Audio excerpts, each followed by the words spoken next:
Et ici, à l'intérieur de check, on va spécifier le solde qui est supérieur ou égal à 0. Voilà.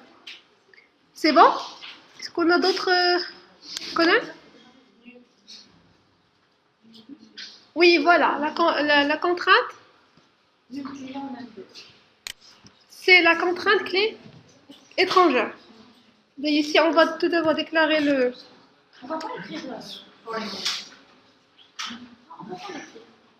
Oui, mais on va le déclarer. On va déclarer la contrainte. Alors ici, c'est num client de type number. D'accord? Et on va déclarer quoi? Voilà. On va utiliser alors constraint. Nom de la contrainte. CP num C FK.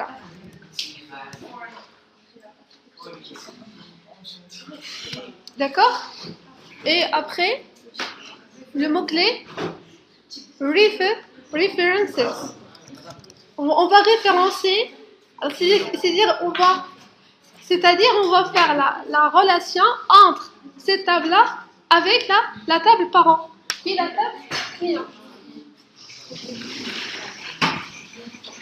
Qui est la table client. C'est ça? La création de la première table, on fait référence pour dire que le clé primaire de cette table va être la clé étrangère.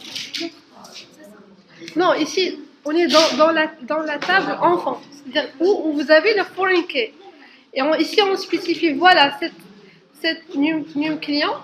Parce que dans la première table, vous avez écrit une référence, mais sans mentionner foreign key. Oui, j'ai dit. Non, ici, on déclare la foreign key. Pour la deuxième table. Voilà, pour la deuxième table. Parce que ici, num client, c'est quoi? C'est une clé étrangère. Cette clé étrangère-là, il appartient à quoi? Il appartient à la table parent qui est client. C'est pour cela ici, qu'est-ce qu'on dit? Num client.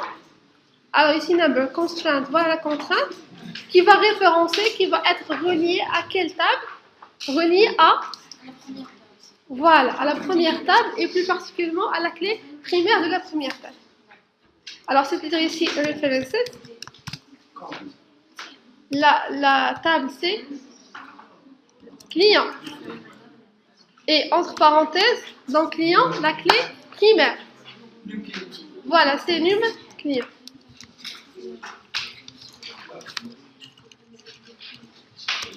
Voilà.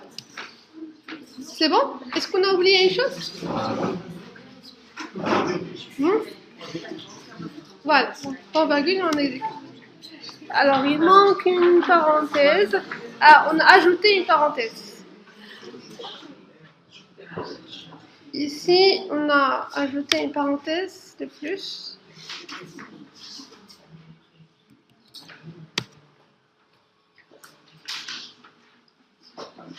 Alors, nom déjà utilisé par une contrainte existante.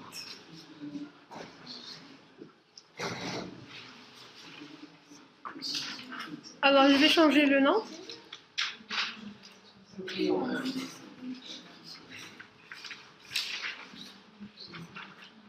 Alors ici, alors CP.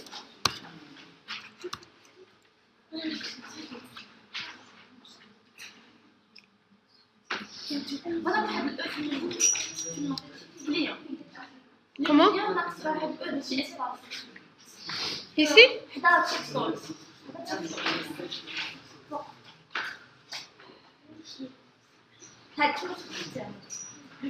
Num client.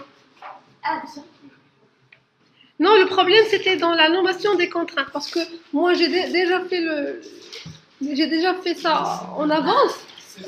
C'est pour cela. Ah, voilà.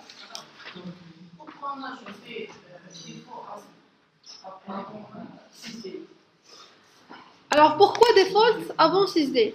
Voilà.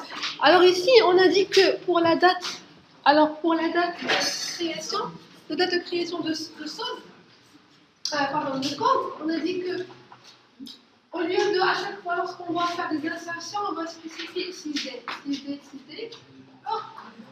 Lors de la création, je vais dire, donc voilà, dans cette colonne-là, j'ai une valeur unique. D'accord? C'est-à-dire que au début, je vais faire default et spécifier la valeur par défaut. C'est pour cela que default 6D. C'est-à-dire que c'est ça la valeur par défaut qui va être insérée dans tous les colonnes. D'accord? C'est bon?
Alors,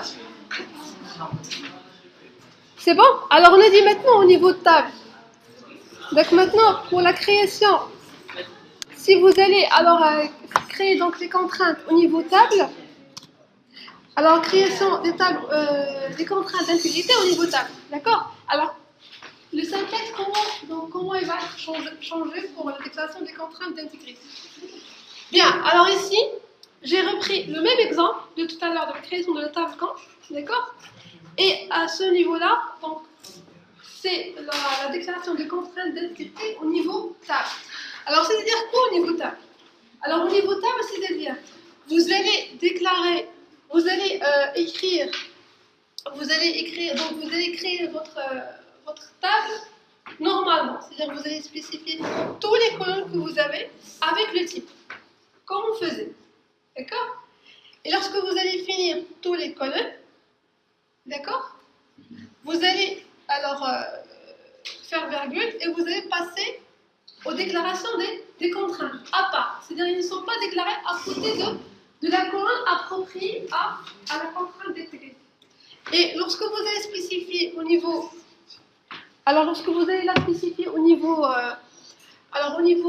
table, alors dans ce cas-là, qu'est-ce qui va changer? Ce qui va changer, c'est quoi? Vous allez utiliser, alors ici, constraint, le nom de la contrainte. Rien n'a changé ici. Primary key, ce qui va changer, c'est quoi? C'est ici, à côté du type de la contrainte, vous allez spécifier la colonne. La colonne sur laquelle cette contrainte va agir. Alors, par exemple, ici, pour primary key, sur quelle colonne? Sur la colonne code CP. D'accord? Alors, virgule, alors quelle est la contrainte ici? Qu'est-ce que vous remarquez? On a le mot-clé foreign key. Alors ici, niveau table, vous avez constraint, le nom de la contrainte, le type foreign key et entre parenthèses, la colonne sur laquelle la clé foreign key est appliquée, d'accord? References, après references, il va référencer quelle table? La table client et entre parenthèses, la colonne dans la table client.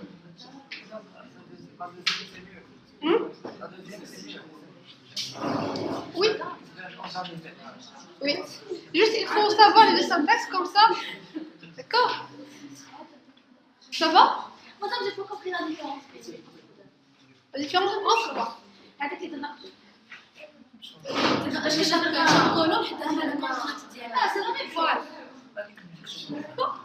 Non, ici, concentre-toi sur primary key. Qu'est-ce qu'on a fait ici pour primary key? Primary key, qu'est-ce qu'on a? On a code CP, number, c'est-à-dire le type de la colonne. Juste après, on a déclaré la contrainte. Ici, qu'est-ce qu'on a fait? On a déclaré la colonne, mais on n'a pas spécifié la contrainte à côté. On a laissé que jusqu'à la fin, où on a fait verber et on a déclaré la contrainte. Oui, encore des caméras pour la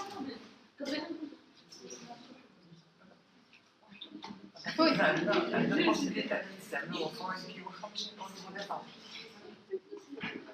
C'est-à-dire le mot-clé. Le mot-clé pour les clés, c'est seulement au niveau table.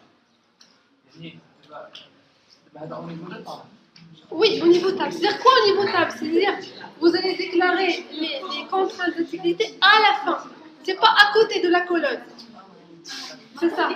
خصنا نديرو باغ ولا ديجا فاش كنمونسيونيو قبل لا كونتران اش من كونور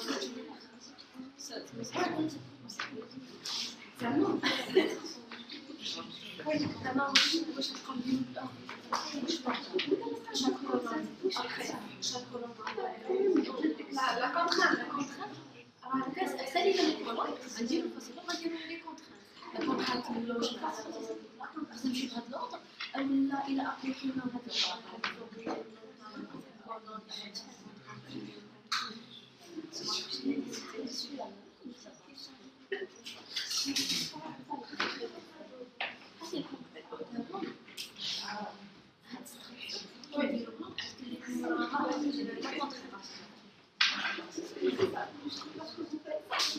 Vous êtes dans la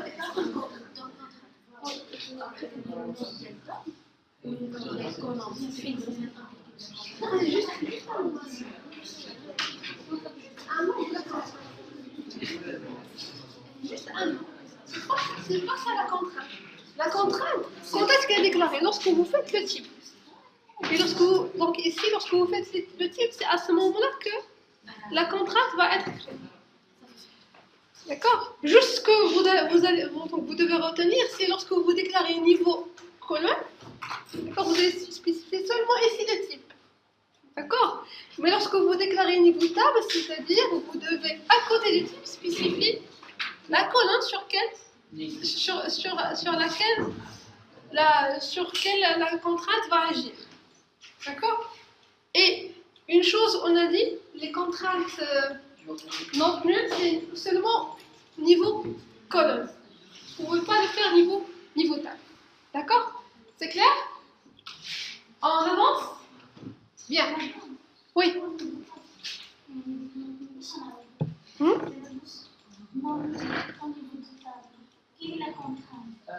Non nul, vous avez déclaré niveau colonne. Vous n'avez pas passé. Vous n'avez pas.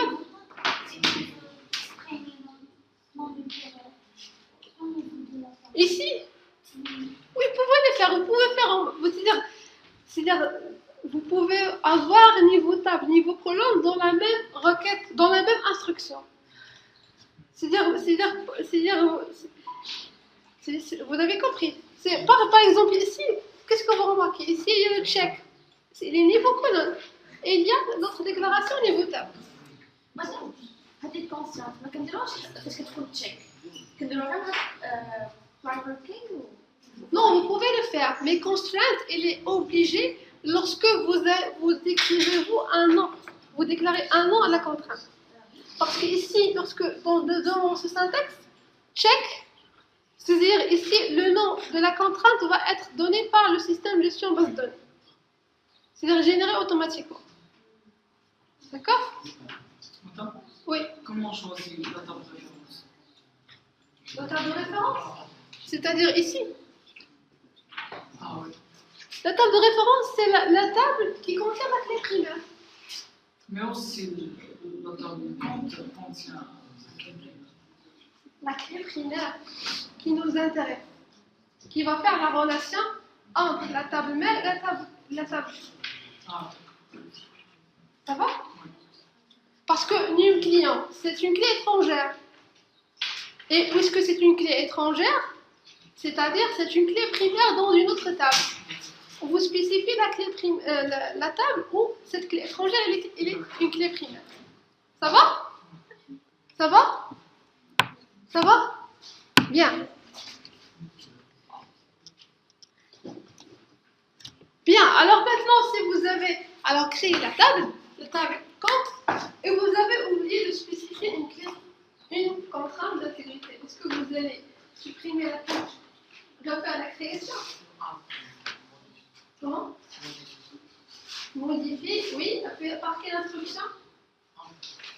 Voilà, vous allez passer par l'instruction LDD qui s'appelle alter table. Et à l'aide de alter table, alors vous allez, alors par exemple pour la table client, alors par exemple vous avez oublié de spécifier la clé primaire, alors qu'est-ce que vous allez faire? Vous allez faire alter table client, add constraints, le nom de la contrainte, primary key et il ne faut pas oublier lorsque vous faites un alter, donc il ne faut pas oublier de spécifier la colonne sur laquelle il agit la clé, la contrainte d'intégrité.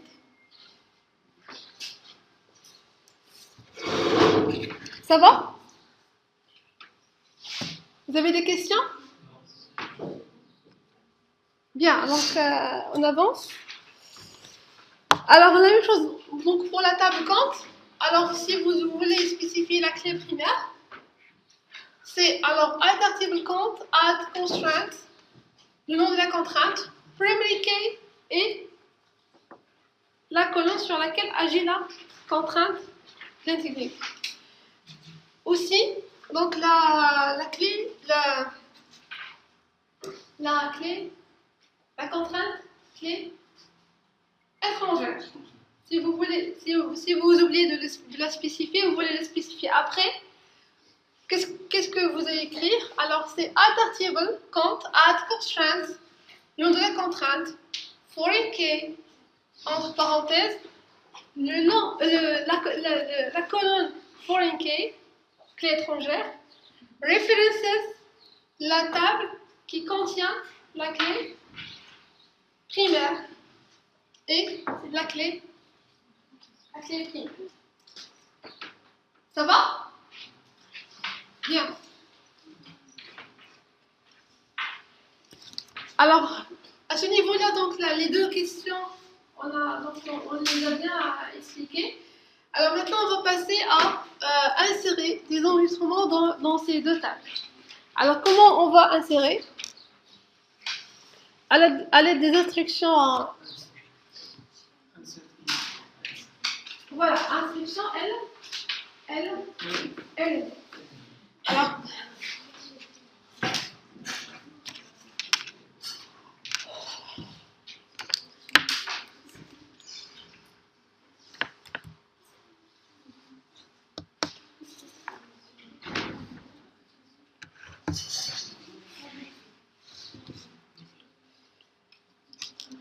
bien. Alors, on a parlé des. Alors, avant de passer à des insertions, alors juste une remarque, on a dit que. Alors, les contraintes qu'on crée, donc il y a lorsqu'on spécifie un nom de la contrainte, donc le système de gestion de données utilise le nom qu'on lui a donné. Mais si on ne spécifie pas, il y a un nom par défaut qui est généré. D'accord? À un certain moment, si vous voulez savoir, alors quelles sont les contraintes qui sont appliquées aux colonnes de vos tables? Est-ce qu'il y a un moyen de faire? Est-ce qu'il y a un moyen qui vous permet d'accéder pour voir les contraintes d'intégrité que vous avez créées pour les colonnes? Évidemment, oui, il existe. Alors, si vous vous rappelez, on a parlé l'autre fois d'un dictionnaire de données. D'accord? Et alors, un dictionnaire de données, c'est-à-dire un annuaire qui contient tout ce que vous voulez savoir au niveau de la base de données. D'accord? On va utiliser ce dictionnaire de données et plus particulièrement ce qu'on appelle des vues. Donc, on va utiliser des vues pour accéder et savoir ces informations. Alors, la vue qui permet d'accéder aux contraintes d'intégrité des colonnes, alors la vue s'appelle Cons Columns. C'est ce qu'on va utiliser. Alors, si vous faites un desk user cons columns, qu'est-ce que vous remarquez ici?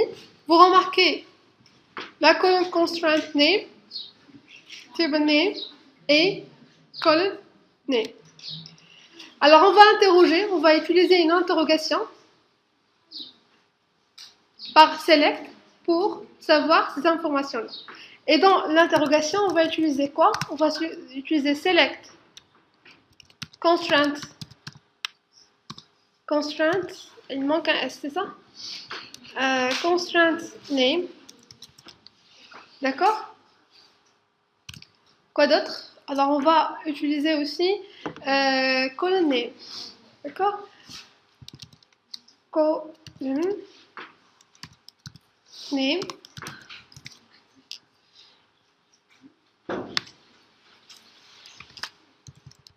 From. Alors à partir de quoi? À partir de cette vue. Donc je vais interroger cette vue là. User const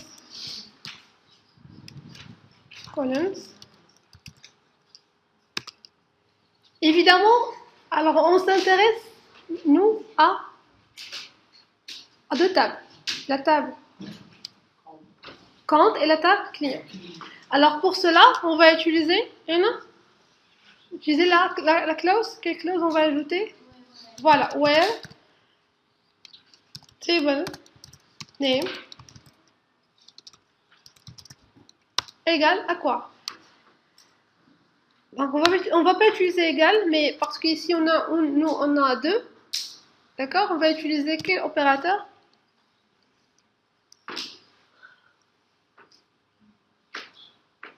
Quel opérateur?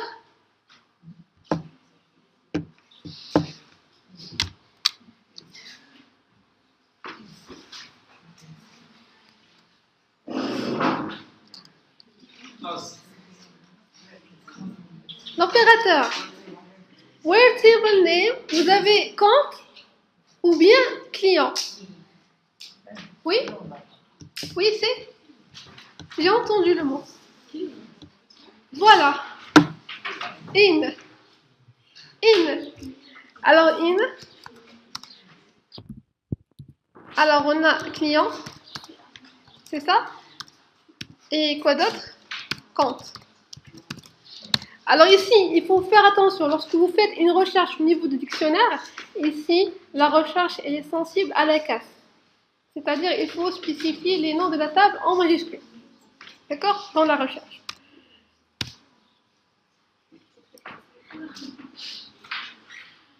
Voilà. Est-ce que vous remarquez? Alors, qu'est-ce que vous avez? Vous avez la première contrainte. D'accord? C'est 6 underscore. Et il est appliqué à quelle colonne? C'est non client. Et vous vous rappelez quelle contrainte on a appliquée à cette colonne-là? C'est la contrainte non. Voilà, la contrainte non. Et on n'a pas spécifié un nom. Vous vous rappelez? Alors, lorsqu'on n'a pas spécifié, c'est le système de gestion de base de données qui a spécifié par défaut un nom à la contrainte. Alors, vous avez num client, c'est le nom qu'on a spécifié. Pour le check, c'est le système de gestion de base de données qui l'a spécifié. Et pour l'autre, c'est nous. Et Pemleke et Frankie. Donc, vous voyez, donc vous avez un moyen de vérifier donc, les contraintes que vous avez au niveau des colonnes. Attends. Oui.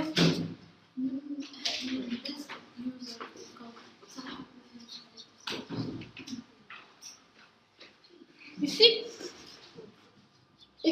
Pourquoi j'ai fait le desk?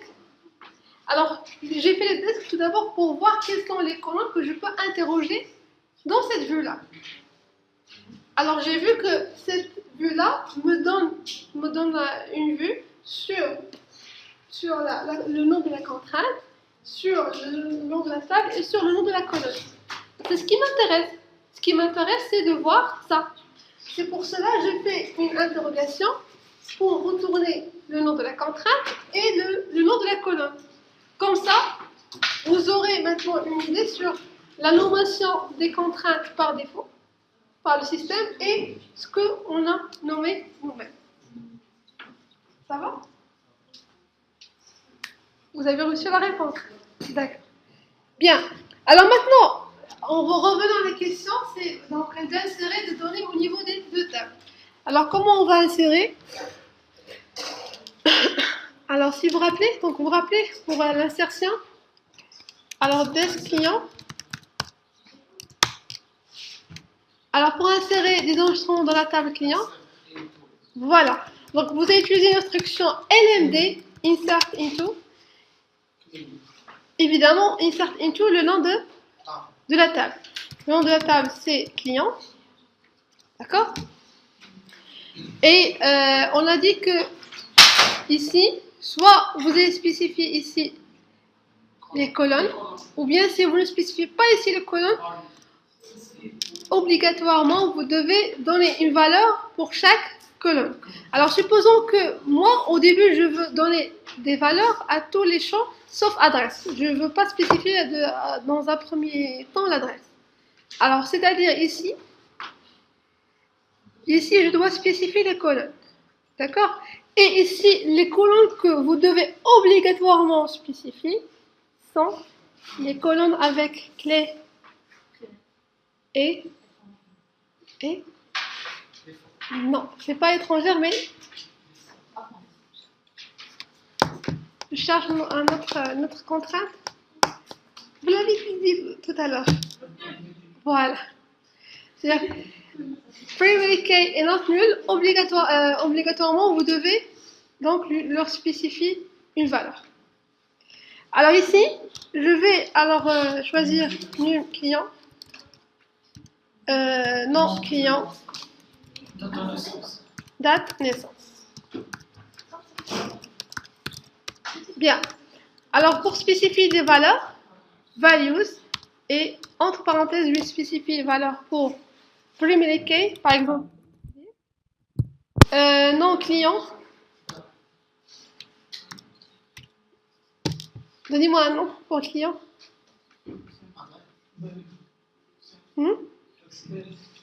Comment? Bahid.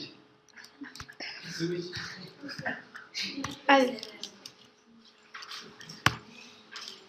Alors. Et alors pour la date de naissance? Default. Ah. 6 dates. Alors ici, pour la date de naissance, vous remarquez, l'autre fois, on a spécifié la valeur, mais la valeur de la date, elle était considérée valeur numérique. Et on a utilisé une fonction mononyme pour convertir la valeur numérique en date. Vous vous rappelez? Vous vous rappelez? Alors, qu'est-ce qu'on a utilisé?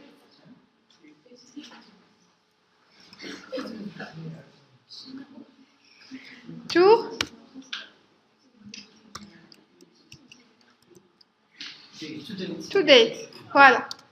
To date. Et ici, on va spécifier la date. Alors, donnez-moi un nom. Pardon.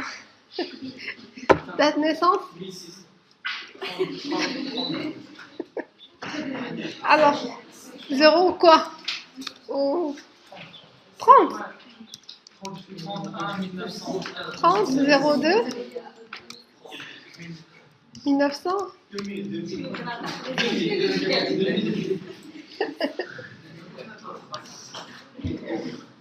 C'est 1000.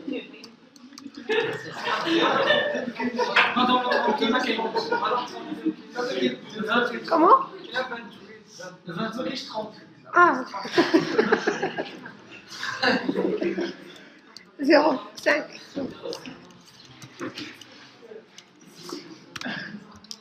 Et le format de la date, ça va être...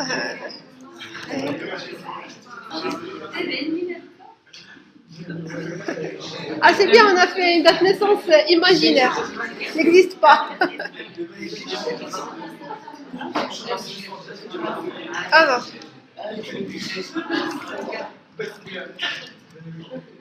est-ce qu'il y a un parmi vous qui a sa date d'anniversaire aujourd'hui? Est-ce qu'il y a des...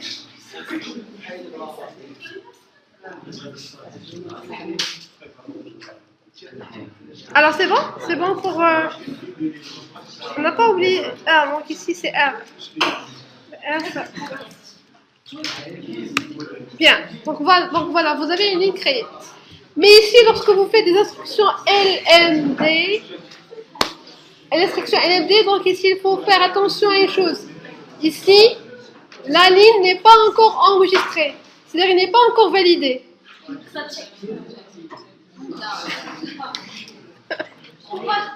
Voilà, il faut la commande commit pour valider. Your attention, please. Alors, il faut faire commit, d'accord?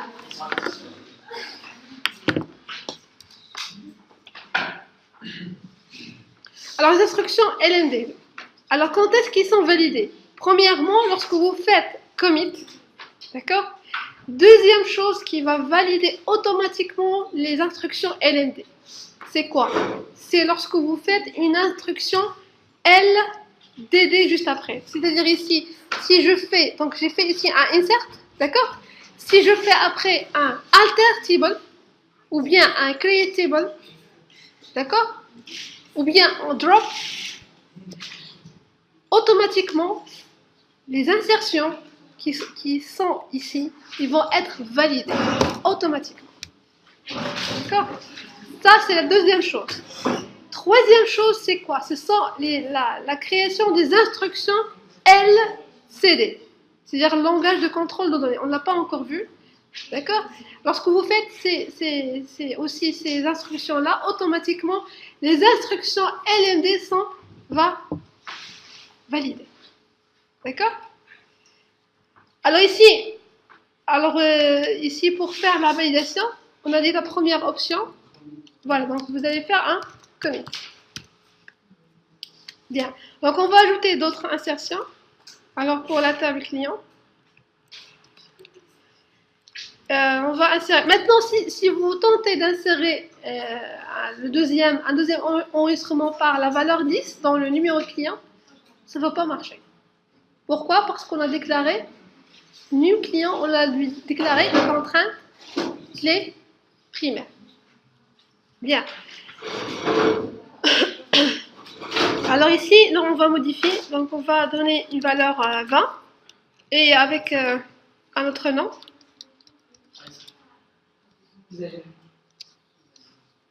Alors, ça. Alors. Et la date, on va changer.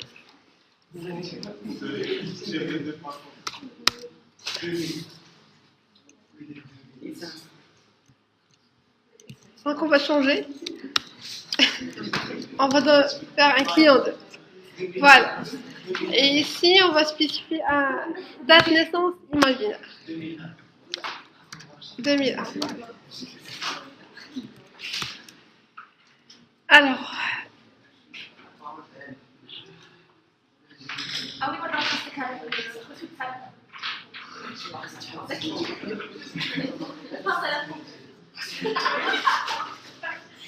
Oui.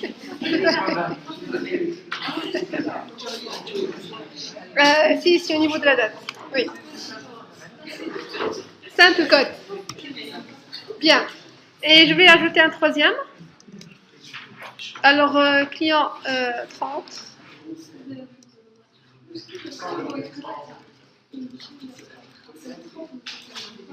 Alors, je vais le nommer par exemple à client. Et ici, alors 2002, 2003. Bien, alors ici, on va valider. Alors, pour valider, alors on a dit, alors commit. Bien, alors ce qui est intéressant, lorsqu'on a fait l'insertion, ce qui est intéressant, c'est une fois créé un client, automatiquement, lui créer un compte. D'accord? Alors, nous, maintenant, on va le faire maintenant. On va créer un compte pour le client 1. Alors, pour ça, donc, la même chose, c'est insert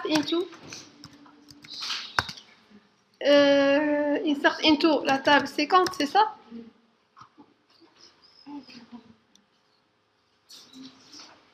Quoi? Alors ici, pour compte, qu'est-ce qu'on va insérer?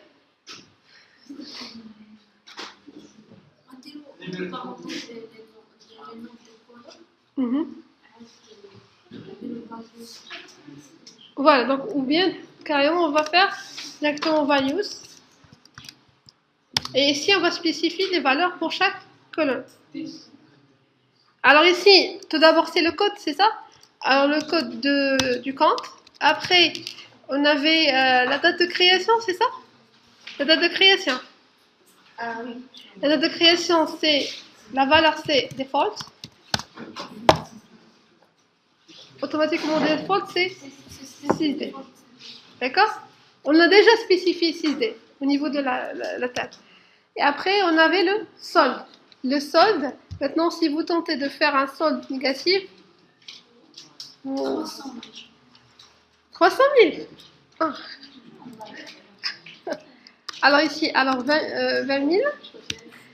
Et quoi d'autre? Alors au niveau de compte, je devais faire un desk avant. Le solde et voilà le numéro du client. À qui appartient ce compte-là? Alors pour le client, c'est voilà, client 10, voilà, client étranger. Maintenant, donc ici, lorsque vous avez fait la clé étrangère, maintenant, si vous essayez de faire une valeur affecter ce compte à un client qui n'existe pas, évidemment, vous allez avoir une erreur. Voilà, c'est ça. Maintenant, c'est bon. Voilà, donc vous avez le compte, il est bien donc associé. Un enregistrement compte associé à un client. Je vais ajouter un deuxième compte. Alors, c'est 2. Alors, 50 000.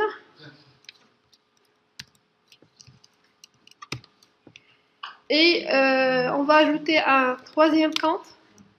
Et cette compte-là, on va l'ajouter au même client. C'est-à-dire le premier client A, par exemple, on suppose qu'il a créé 2 comptes. Voilà. Un autre compte avec 100 000. On va augmenter la somme. Bien. Alors maintenant, ce qui reste à faire, c'est quoi? C'est commit. Voilà. Comment? Oui? Bien. Oui. Le rôle de commit, c'est-à-dire que vous allez valider les insertions. C'est-à-dire ici, vous avez une transaction qui est démarrée. Et cette transaction-là, pour qu'elle soit validée, il faut faire un commit. Si vous ne faites pas un commit, la transaction va être toujours en cours d'exécution. D'accord? Bien. Madame? Oui. SSIO, c'est une instruction. Voilà.